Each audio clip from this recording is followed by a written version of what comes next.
Sagip Kapaligiran, Pag-asang Pamayanan.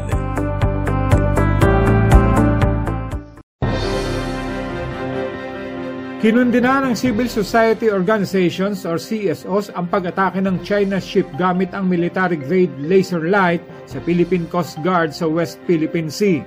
Nanindigan ang CSOs na kinabibilangan ng Kalayaan Palawan Fishermen's Farmers Association, Port Barton Maritime Park Council, Tanggol Kalikasan, Tugon Kabuhayan, Environmental Legal Assistance Center, Balaod Mindanao, Worldwide Fund Philippines, IMPL Project Philippines, the Institute of Environmental Governance of Batanes State College, Mariano Marcos State University, Don Mariano Marcos Memorial State University, Pangasinan State University, Bulacan State University, Western Philippines University, Palawan State University, and Bicol State University.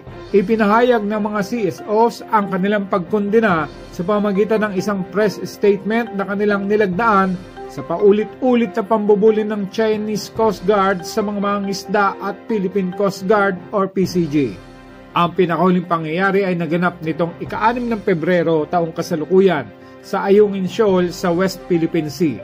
Ayon sa pahayag ng Philippine Coast Guard, sakay sila ng BRP Malapascua habang nagsasagawa ng rotation at paghahatid ng supply sa Ayungin Shoal na nakadeploy sa Philippine Navy team doon nang maganap ang dalawang ulit sa pag-atake sa kanila ng Chinese Coast Guard ship na may bow number 5205 gamit ang illuminated green laser light na naging dahilan ng panandaliang pagkabulag ng mga crew member ng BRP Malapascua.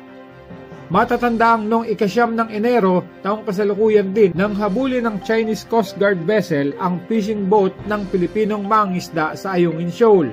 Ayon kay Attorney Asis G. Perez, Senior Legal Advisor ng Tanggol Kalikasan, naninindigan lubos ang mga CSOs na ang Ayungin Shoal ay bahagi ng Exclusive Economic Zone at Continental Shelf ng Pilipinas, kung kaya Pilipinas ay may karapatang pangalagaan ng sovereign rights nito sa nasabing lugar na walang pakikialam ang ibang bansa.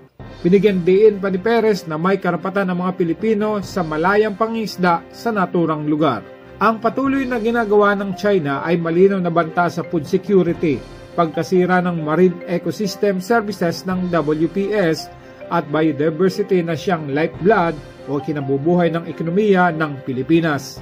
Ayon sa batas ng Pilipinas at ng 2016 Arbitral Award, kinikilala nito sa ilalim ng United Nations Convention on the Law of the Sea o UNCLOS, ang Pilipinas ay may eksklusibong karapatan na pakinabangan ang mga likas yaman kasama ang mga natural resources, oil at gas sa nasasakupan ng Philippine Exclusive Economic Zone sa West Philippine Sea nang walang pakikialam mula sa ibang nasyon o bansang malapit din sa WPS. Ayon naman kay Rich Lee Santos, Pangulo ng Tanggol Kalikasan at Executive Director ng Balaod Mindanao, ang anumang gawain na makapagbibigay ng bantang kapahamakan sa mga marine biodiversity sa loob at labas ng South China Sea, kung saan ay bahagi nito ang West Philippine Sea, ay malinaw na banta rin ito sa buhay at kabuhayan ng mga mangingisda na malinaw na violation sa provision ng UNCLOS at ng United Nations Sustainable Development Goals. Kaugnay pa rin ang naturang usapin, nagpahayag na ng pagsuporta sa Pilipinas ang United States, Japan, Canada, Australia, Denmark, Germany at United Kingdom laban sa mga mapanghamong galaw ng China sa pinag-aagawang teritoryo. Ako si Randy Remontigue at ito ang Sagip Kapaligiran.